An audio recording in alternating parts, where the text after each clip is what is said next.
right. Good morning, good afternoon, good evening, depending on where you are connecting from. Welcome to Hiring Our Heroes virtual career community. We're excited to have you with us on Transition Tuesday. We had a great motivational Monday yesterday. If you didn't get a chance to see Mrs. Bonnie Amos and her motivational remarks, we do have that recorded on our website, hiringourheroes.org/career-community. So look forward to having you review that. All right, so Transition Tuesday. We've been doing sessions Monday through Friday on our platform, and today is all about employment preparation and going through all of the resources that are available to you and just getting some good tips from experts, those that are really experienced in this space and arena. And today we have the focus of evaluating job offers. So what happens after you've gone through the application process, you've done the interview, and now it's getting to the point where you're getting the job offer. So this is going to be a great session hosted by Constellus Triple Canopy. And I would love to turn it over to our host today, Brian Nichols, who is the recruiting manager for international operations for Triple Canopy, which is a Constellus group. And he's going to give us not only his own personal background, he does have a lot of experience in this realm, but also just explain some great tips and advice for you today. So Brian, I will one more thing before I turn it over to you. For those of you that are on and wanting to ask questions, down at the bottom toolbar, you'll see two options. One is a chat and one is the Q&A feature. We ask that you post your questions for the presenter in the Q&A feature. So I know it's tempting to use the chat, but if you can and you want your question posed live, please put it in the Q&A. All right, Brian, I will turn it over to you to take the lead. Thanks, Marnie. Good morning, everyone. Just to give you guys a little background on myself, I'm currently the recruiting manager for international operations for Constellus. Constellus, we are the leading global provider for security, risk management, training, operational support services to a lot of government entities as well as some commercial customers. Currently, we have just over 24,000 personnel across 6 continents. With that being international, I cover 5 of those continents, and I have just over 20,000 people who I am the hiring manager for directly. And 70% of those 20,000 people are either military or law enforcement. And that's where the bulk of who we hire comes from. For me, I started in the recruiting space while still on active duty. Right about 2007. I transitioned from there and went into the nonprofit space, built hiring programs there as well. Had a whole team of folks that we had to hire through that space. So I'm familiar with hiring through nonprofits as well. Also, a lot of government space as well. I did a lot of consulting work with different government agencies, whether it be like Department of Homeland Security or whether it be some other government spaces as well. Hold on one second for me, guys. Sorry about that. With everybody working from home, had a little interruption here. But no, I do also, in addition to government space, I also worked in staffing world as well. So I also have some experience with different staffing companies, and now I'm also doing government contracting as well. So I kind of run the gambit of a lot of industries that a lot of our folks are looking to transition into. Next slide, please. So today we're going to talk about some things following up post-interview. That's really your first chance to make that impression that's going to lead to the offer you're looking to get. We're going to talk about offer letters and evaluating different offer letters. And we're also going to talk about salary negotiation, when to do it and how to do it for not only the standard civilian corporate side, but also when it comes to contracting and the federal side of the house as well. They are all different. So knowing how each one works is a little bit important there as well. So without further ado, we'll go ahead and jump in here to the next slide. So we're going to talk about that post-interview follow-up. So you've just done an interview, you just walked out of an interview. What do we need to focus on, right? So first thing we want to do is make sure that we send out a thank you note. And that thank you note is kind of your first key and your first step into really laying that groundwork to be that candidate separates themselves. This is kind of your first chance to start planting the seeds to get a higher offer and to be able to negotiate salary, because you're setting yourself apart from everybody else, right? It really can be the difference between you're hired and thank you for your time, but we've gone with another candidate. Um, as a hiring manager and as somebody who does a lot of interviews, I will tell you that most of the folks do not send any kind of thank you note, right? So this day and age, it's very appropriate to just send an email. We don't necessarily need to send anything through the mail, but let's talk about ways to make your thank you letter stand out from the crowd and let you make that solid first impression, right? So the first thing you want to do, next slide, right? First thing you want to do is to act fast, right? You want to send your email out within 24 hours. You don't necessarily want to send it from the lobby as soon as you leave, but you don't want to wait too long to send that email out. What you want is your name and recognition while it's still fresh in that interviewer's mind to come back up. So you're able to send that interviewer your email within 24 hours. You're still fresh in their head. They're still remembering who you are, and that's just adding to your value, right? You also want to keep it fairly short and simple, right? You want to use that letter to reiterate your interest in the job and your enthusiasm for the company, and to sell yourself as an ideal candidate. And we'll have some examples here in a few minutes to really show you guys how to do that. But really, it's just, I'm very interested in this job. I think this is a great opportunity, and continue to sell yourself as that ideal person. It's also an opportunity for you to talk about things that you didn't say. We all go into an interview, and I know I do it as well, of here are the things that I want to hit on. Here are all these bullet points. I've got it all mapped out in my head. And then you get in there and either you get nervous, or the conversation doesn't necessarily turn the way you thought it was going to turn. And you may have forgotten to mention something, or there may have been a really key factor that you wanted to grow on that you didn't really get a chance to do that. This is another opportunity for you to kind of touch on that. You can include that in your thank you email. Also, always make sure that you proofread the email that goes out, right? One thing that will not only make you stand out in a bad way, but also probably almost take you out of the running, is having a lot of spelling or grammar errors, right? Have someone else read your email and read it out loud. A lot of times hearing yourself say it will make it so that you understand that it's not flowing right, it's not making sense, you're not necessarily getting everything across the way you thought you were getting it across. Bottom line is, it's always appropriate to say thank you. If you're not sure whether you should be thanking someone, take a few minutes, write a few positive thoughts down, and send an email. It never hurts to thank somebody. It will hurt more to not thank them in the long run. A lot of times, again, this will separate you from the competition. I've interviewed folks who I thought were great, and I never heard back from them. And then I've interviewed one or two folks after them who said a really thoughtful email, and it let me know that they were really serious and interested. Because a lot of times, if you don't express interest and you don't ask for something, you're not necessarily going to get it, right? So if you don't ask me for the additional next step of what's after the interview, here I'm very interested in moving forward, a lot of times I may not know you're interested. And in addition to interviewers, right, let's thank anyone else who assists you with your job search, right? If someone's a reference for you, send them a quick thank you note, right? If someone refers you to a job opening, send them a quick thank you note and a quick follow-up. Hey, it was great. I met with so-and-so. We had a great interview. Just let them know that, what they did for you was beneficial and was helpful, right? That will help develop a good, solid relationship moving forward. And then if you do need to ask for help in the future, people are a lot more apt to help somebody who has returned kind of the response as to what's gone on and thanked everybody for it. And once you express your gratitude, it's going to go a lot farther than if you didn't express gratitude. So we're going to talk now about a couple of examples of post-interview notes. Remember, short and sweet, right?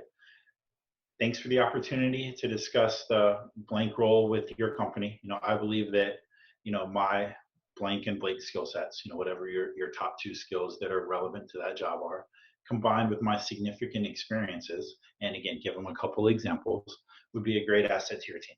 I look forward to discussions and learning how I can contribute to your goals. Again, we're not looking for a novel, something short and sweet, because you don't want to have too much. I don't know about you, but if I open a long email, I'm skimming it, I'm not reading it, right? So keep it, a couple sentences, a short paragraph. You don't want to make anybody scroll the screen at all. And I think,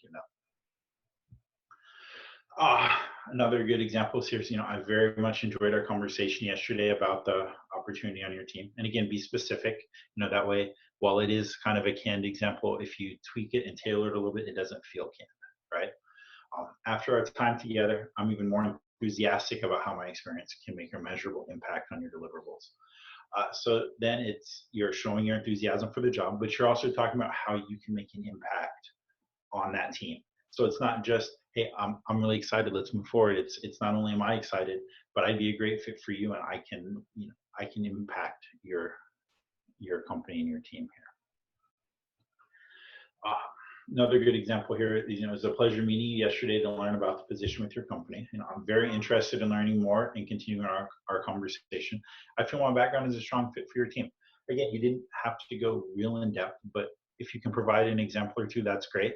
Otherwise, keep it short and sweet, right? Just be sure to thank them. And that's kind of the big thing we want to make sure we're doing, is we're thanking people for their time, right? The next one here is, I truly appreciate the time you shared yesterday to talk about the blank role you have in your department. Your insights about the position were very helpful, and I hope to have the opportunity to further continue our dialogue and learn more about a career with your company. So again, you're telling them that you appreciated their time and that you want to move forward. So again, you're making that ask, right? And then another example we have here is just, thank you for our interview this week. The time and the insight you shared were very much appreciated. After our meeting, I'm even more enthusiastic about the opportunity with your company, and know that my experience and industry background would allow me to quickly make a contribution to your team. So again, we're thanking them, we're expressing our interest, and we're showing them that we can make a measurable impact, right? So those are kind of some thoughts on thank you notes. And again, this is kind of your first opportunity to plant those seeds. And as we start getting into offer letters and salary negotiations here, you'll see why this is a very important tool to use, right? So our next topic we're going to talk about is offer letters. Generally, you'll get an offer letter with the salary prior to negotiating. Not always, but this is generally the kind of workflow that we go through. So once you get an offer letter in, there's three things you need to consider, and I call them the big three. And these are things that are important to you. It's either location of the job, the salary you're going to make, and then what the job description, responsibilities, title, what the actual job you're doing is.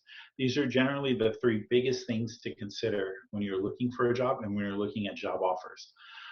And remember, the order you place these in can completely change at any point in time. We can talk about today, it's more important for you to be in a specific location than it is to, make a certain amount of money, or even to do a certain job. Those can be your order, which is how we have them here on the screen, or it can completely change where, no, I really just want to do this job. I don't care where I do it, and I don't care how much I make. So again, you can always change these around based off your priorities. So let's talk a little bit about location first, right? So if location's what's key, if maybe you bought a house, maybe you've got family obligations somewhere, maybe you've just always wanted to live in a certain place, maybe you're from a certain place and you want to go back home, and that's what's key to you, then looking at location first is going to be what's most important. If it happens to be salary, which is our next topic here, it's how much money you make. It's not as important as to where you are, and it's not as important as what you do. All that matters is that you make $100,000 a year. It doesn't matter that it's in, New York or Iowa or, Wisconsin. It doesn't matter if you were retail or fast food or you're a lawyer or whatever it is. It's all about money. Then that's what's going to be most important to you. Maybe it's those duties and responsibilities, right? Maybe it's, you've done what you want to do, and now you found your passion and you really want to do this particular job, and you're open to relocating and you're open to what the salary is. You just really want to focus on one particular position, right? So maybe that's what's your priority. So remember, those three things can always change, right? Your priorities can shift, and they can shift daily. They don't have to be this and now you've got a job offer and it's what it is, right? Outside of those big three, here are a few other factors that you want to consider, right? Don't just look at your base salary, right? A lot of companies will give you an offer and say, well, here it is, it's 56,000 a year, take it or leave it, right? But look at some other things. What about bonus potential, right? Do you have a bonus potential? How is that bonus calculated, right? Is it based off your performance? Is it based off company performance, right? There's a lot of different things to focus in on that as well, because a bonus can increase that bottom line salary for the year. Look at your cost of benefits, right? Is it something that you have to pay into? Is it something that's fully, backed by the company? Is the company paying all of your benefits? When you look at those benefits, what are things like copays? What are total out-of-pocket costs, right? A good benefits plan can help offset some of that salary because you're not spending it on medical stuff. And real quick, just to kind of touch on this, as I know, at least for myself, and I'm sure a lot of other folks here, we get a lot of benefits from our time in the military, right? One of the things we can't use is that as a negotiation tool, right?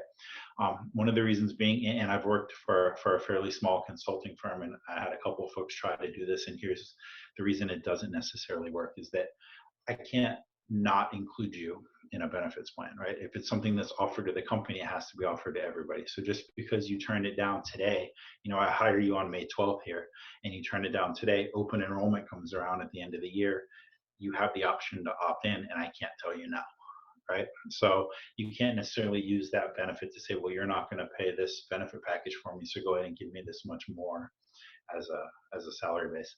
Most of the time, that's just not something that's doable, right? Also look at retirement plans and benefits. A lot of companies right now aren't doing the typical pension style that we're used to in the military or in the government world, but a lot of times there's 401ks and things like that, and there's matching. How much is a company willing to put in for you into that plan as well? That's another benefit that factors into the overall offer that you're getting, right? Also look at PTO policies, right? How much paid time off do you get? Do you get that up front? Is that something you earn per paycheck? How much can you get a year? Is that something you can negotiate? Can you get more PTO coming in, right? Also, work-life balance is something that I put a lot of weight into personally, but it's just something to look at. Is how long is your commute? Are you spending 20 minutes each way? You're spending 2 hours each way, right? How much does that cost? I'm here in DC. I take the toll road to work every day when we're working. So there's a cost for tolls. There's a cost for gas. Normal car wear and tear. If you're in stop and go traffic, that's actually worse on your car than driving, on an open highway, right? And then how much is time away from your family actually worth to you? If you're spending 2 hours each way in a commute, is there a value you can place on that to maybe taking a job that pays a little less closer to home, right? Again, these are all things that you need to weigh as things that may or may not be factors for you, right? So moving on from there, the next big thing that everybody wants to talk about is the salary that's on that offer letter, right? How do we negotiate salary? Do we negotiate salary, right? There's really kind of three main cultures that we typically get hired into, whether it's contracting space, whether it's the federal government side of the house, or whether it's going to be like a civilian or corporate company. Next slide, please. Right. So as we get into some of these three main, they're all a little bit different as to how you can negotiate salary, if you can negotiate salary, what allows you to negotiate salary.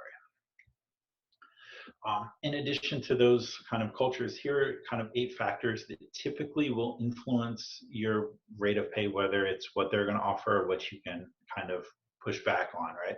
Number of years experience you bring to the table of relevant experience, right? If you're looking at getting into the IT space and you've got 20 years experience as a mechanic, that's great, but that doesn't really give you experience in the IT field, right? Same thing for education. If education is something that's utilized in the role you're looking at, then it's very relevant. If it's not, it may not be. I will tell you, a lot of the folks I hire, I don't care what education you have, because a lot of the folks I hire overseas are static guards, right? I don't necessarily need an education for static guards. I'm more concerned with your years of experience, right? Performance reviews. If you've got some solid performance reviews, those can typically influence your pay as well. Your boss is a big one, right? A lot of times the bosses have kind of the overarching say as to how much wiggle room there is in a space where there is wiggle room, right? So your boss can have a lot of influence on that, and that's the boss coming in as well, right? Number of reports you have. So how many people are you directly supervising, right? And how many people have you supervised in the past? Again, if it's relevant, those are huge factors for your pay as well. Sometimes professional associations and memberships can help, again, depending on the industry you're getting into. There's also shift differentials. If you're working third shift, it tends to pay better than first or second shift, right? A lot of times it's just going to be based off of those hours that are worked. The times that are inconvenient and are undesirable tend to pay more. And for me, sometimes it's also location differentials. So I've got some locations that aren't desirable tend to pay more than some of my locations that are very desirable, right? And then working conditions. If you're outside in arduous conditions, or you're in a lot of heat or cold, you're working in the freezer, you're working in something like that. Those can also impact the amount of salary that you've got coming in. So know what your skills and abilities are worth, right? So research the company, right? Do some online research. Use LinkedIn. Talk to people who work there. I mean, LinkedIn is a great tool. If you don't know anybody who works at a company, one of the tricks that I tend to do on LinkedIn is I was a Navy guy, so I'll go on LinkedIn and I'll search a company. So I'll look at like Lockheed Martin, and I'll type Lockheed Martin Navy, and see everybody who pops up Navy, because who's gonna be more apt to answer my question, right? And if there's nobody with Navy, I'll move on to Army, Marine Corps, Air Force, not necessarily in any particular order, but we'll move on, because at the end of the day, we have that common bond of military, so we're more apt to reach out to people who have a common bond. So if it's not military, maybe it's the college you went to, or maybe it's the town you live in, or something. If you can find a common bond, usually that can be your icebreaker to get in with somebody, right? Establish your value. What will you add? Those are kind of things that we just talked about in those thank you notes, right? Here are some of the skills I bring to the table. Here's some of the experience I have. Here are some of those things that make me a direct contributor to your team, right? You've already kind of laid that groundwork when you did that interview. So now, as you're doing this, you're just piggybacking and building off of that, right? And that's how you become the one person they want. Show them your value is such that even though you may be a little more expensive, you're still the best choice, right? So here's a couple of tips. So salary.com has a salary wizard. You type in a job description. So like I went on last night and I typed in, recruiting manager, and I put Washington, D.C., and it pulled up a list of, I think, 23 jobs. And I picked 3 that sounded close to mine. And then you hit compare, and then you hit salary, and it tells you what the median salary is, what the kind of bottom range, what the kind of top range salary is. So you can see what you should be asking for. You can see if that offer that they're giving you is in the middle of that, and you can also see if you're making sense. If that salary wizard tells you that the top end salary is $60,000 and you're asking for 75, you're probably not going to get it, right?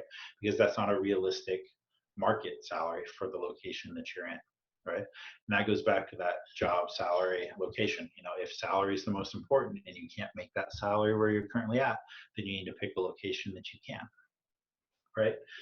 Again, show interest. It's the same thing we talked about with those thank you notes. If you're not showing interest and you're not showing them that you want that position, and somebody else is a little more enthusiastic about it, they may get it over you just because you haven't said this is something you want to do. And then again, think beyond straight salary. I know we talked a little bit about it a few minutes ago on the offer letter, but what about not only an annual bonus, but what about a hiring bonus, right? Can you negotiate vacation time? Early review. Why that's key is sometimes, and I'll use my company as an example. If you get hired after July, you're not doing a review for this current year, right? Which means you're not eligible for anything over the standard cost of living raise for another year, because that's when the review period is. So if you can negotiate an early review to be included in with this year's review period, maybe you get a pay raise earlier, right? Or even relocation costs. A lot of companies for certain positions will pay relocation costs, especially if it's a position that's hard to fill or very technical or something along those lines. That's definitely something that can be negotiated in as well. Um, I mean, flexible schedules, and the government's a great example. A lot of government workers, especially here in DC, use a flexible schedule to come in early and leave early to avoid traffic, because here that's a huge thing, right? And then telecommuting, especially with our current environment. I mean, it's definitely shown that a lot of folks who weren't telecommuting before are able to telecommute now. So that's another thing that you definitely can look at is, can you work out some telecommuting options, because that saves again, on the cost of commute, gas, tolls, things like that. You know, possibly things like lunches or even, work clothes. If you don't have to have work clothes for 5 days a week, maybe that can save you a little bit of money there. So maybe you can take a little lower salary because you're not spending as much on the actual costs to get to work. So let's talk a little bit about the contracting world, right? Typically, there's two different types of contracting world. There's like government contracting, which is what I currently do. There's also non-government contracting, which is a lot of your like staffing firms and contracts with corporate entities. In a government space, a lot of our pays are non-negotiable. A lot of our rates are established by our government contracts, so there's really not a lot of wiggle room for salary negotiation. You're not really going to get me to pay you any higher, but I also can't pay you any less, right? So if you come in wanting $30 an hour and my pay rate's 27, there's nothing I can do. But I also, if my pay rate's 33, I've got to give you 33. I can't say, oh, you only want 30, cool, right? Because it's already been pre-established and kind of given to us what it's going to be. Now, when you're looking at that corporate contracting, that's a little different, right? A lot of times they do what's called a markup. So, they'll be like, well, it's 28% markup. So if I'm going to pay you, 100,000, I'm going to bill 128,000, right? Because that's that markup. Or they talk to the client and they get a flat rate, and then they kind of do that markup backwards and figure out what they want to do. There is a little bit of wiggle room there, because at the end of the day, the client doesn't care how much you get paid. They only care what they're paying that agency. So a lot of times they can move a little. They're usually not as flexible, because every dollar they give you is coming out of that profit, because again, they can't necessarily bill that any higher to the client. So knowing kind of where you fit, if it's a government versus a corporate, can give you kind of a mindset as to, are you able to negotiate that at all, right? From a contracting perspective. And typically, again, government contracting, not as negotiable. But again, knowing your company, doing that company research, talking to some folks who work there or who have worked there, will give you the real whether or not something can be wiggled or not wiggled there.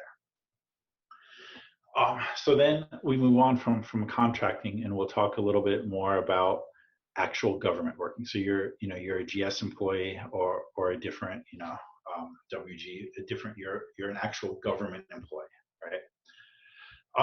One of the things I've noticed is that a lot of myths are you can't negotiate salary on a GS offer, right? You come in at whatever GS level, step one it is, and that's what it is.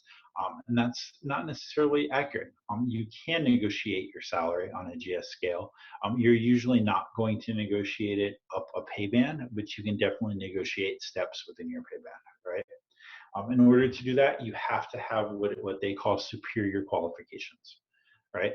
A lot of times that's a graduate degree or advanced studies, or maybe it's even superior academic performance. So you can submit transcripts that show that you have a high GPA. A lot of times that will move you up a couple steps, right?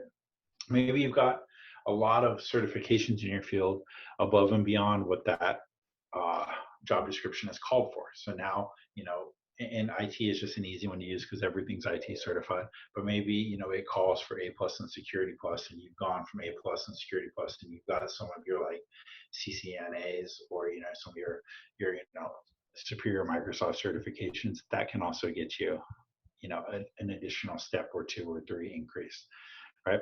Maybe you've got some hard to find certifications or some unique certifications, right?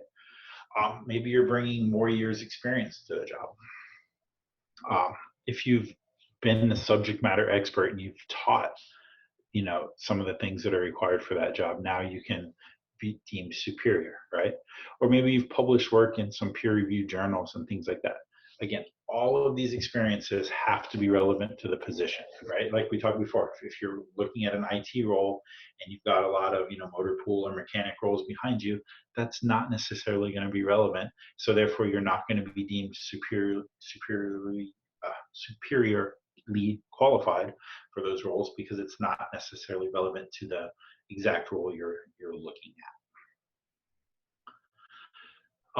So from a government perspective here, I mean, again, it's all about negotiating the steps, and that process is going to go like this. You're going to get your temporary offer letter, right? And you're going to need to go ahead and accept it, and then you'll submit a letter stating I'm requesting a step increase based off of, and you'll have to list why you have superior qualifications. Right, that will then go to the hiring manager who will make that call. Usually that's about a week or two process to hear back. But you have to go ahead and accept your other offer letter first before you can do that. Again, just like anything, an offer letter is just an offer letter. It's not a full contract. You're not committed to it. You can always walk away if it's not something that you want to have there. Some of the key takeaways that when it comes to salary negotiation, right? Always ask for a fair price, right? Do your research, look at what that role has as the value that you bring to the table based off of your level of experience, but also what the market's paying, right? Just because you want a certain amount doesn't necessarily mean you're going to get it, right? Sell yourself and your relevant worth, right?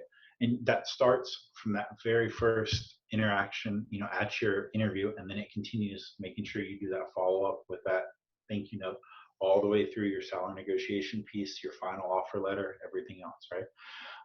One thing that is kind of key, and I don't think I really touched on too much here, is that don't mention salary first, right? Don't be the first one to say, well, I'm looking to make 65,000, right? Whoever brings up salary first has kind of showed your hand, right? Because if they know you want 65, they know you'll take 62, right? Because it's close. So don't ever necessarily mention salary first. If somebody asks you what your salary you're looking for, a lot of times that's a knockout question, right? Because if you're too far apart, that's not necessarily somebody they want to talk to. One way I definitely recommend answering that is just, well, I'm sure, after you and I have discussed and we both understand not only what this job entails, but what my qualifications are for this job, we can come to a mutually agreeable salary band. Right. And don't ever be afraid to ask for more. Right. I will say that, roughly 65% of all job offers, there's wiggle room for everything. Right. So don't, and again, it doesn't always have to be money. Don't be afraid to ask for more vacation time. Don't be afraid to ask for, teleworking or flexible schedules or something, because that's part of that entire offer and benefits package, right? Is that you can put value in that job that doesn't necessarily have to be about money. So when you're in that salary negotiation piece, they may not be able to wiggle on the base salary, but a lot of times they can wiggle on some other things. Uh, so that's kind of where I'm at. I'll go ahead and kind of open the floor here and see if we have any questions. All right, thanks. And for everyone else, I know I mentioned a lot of resources on our website, but also one of those, if you wanted us to push information to you, is our e-newsletter. And so encourage you to register to be on that distribution list, and that will give you all the latest and greatest resources, employers and everyone else that we've been working with to make sure that we are connecting service members, veterans, and spouses to meaningful career opportunities. So please register for that e-newsletter and we'll get you that information. I just wanted to cover the scheduling for the rest of today. We've got Wounded Warrior Project for a session at 1 p.m. Eastern. They're going to talk about their Warriors to Work program. Then this afternoon, we have another session on employment, and this one talking along the lines of what Brian covered, federal employment, and this is employment opportunities with Department of Veterans Affairs. And then this evening at 7 p.m. Eastern, we have a corporate fellowship program informational session. So if you've heard about our corporate fellowship program, you want more information, encourage you to connect for that at 7 p.m. this evening. All right, and then for the rest of the week, we have Wellness Wednesday. We've got some sessions tomorrow, health and well-being, not only during your job hunt or career hunt, but also just health and well-being in the workplace once you are employed. And then on Thursday, we've got some fabulous industry overviews starting at 10 a.m. Eastern and continuing throughout the day. So please look on our website for the scheduling covering the defense industry. Booz Allen Hamilton is going to talk about all of the career opportunities within their umbrella. And then we've got the U.S. State Department joining us as well. So look forward to having you join us then. And Brian, I just want to say thanks to you and Constellas Triple Canopy for presenting today. And thanks to everyone who participated. Your questions were spot on. If you're looking for the recording of this session to review it in its entirety, please go to our website, hiringourheroes.org. Thank you, everyone, and stay well.